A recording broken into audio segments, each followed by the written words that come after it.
what are your turnaround times? So if I come to you and I'm upset with my bank and my bank's not resolving it, and I do have to tell you as media, I do get complaints from people. They come to me, they have tried their banks, they sometimes fall into this sort of like black hole of no communication.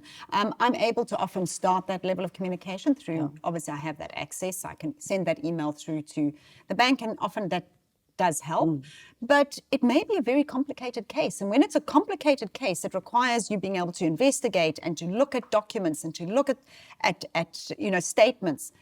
That is really, I suppose, where having that access to those lawyers, to people who with it for free are able to do that work for you. You talk about the investigation. It takes time. So unfortunately, it's not a quick fix. It's not something that you complain to us and tomorrow we will have an answer for you.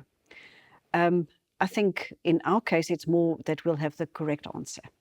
We'll have a thorough investigation and a detailed investigation and reading of the documents and the contracts and whatever happened, and then we'll give an outcome. But that takes a bit of time. So the minute we send a complaint through to the financial institution, they've got a couple of weeks to respond in writing with their detailed answer to us, and they will give us an answer. And they also have to provide any documents that they rely on. And then it's allocated to one of the lawyers. So once that is finished, we've got the complaint, we've got the answer, and then we give it to one of our lawyers to now properly assess this issue against the response.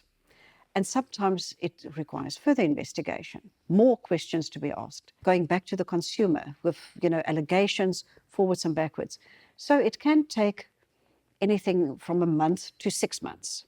It depends on the complexity.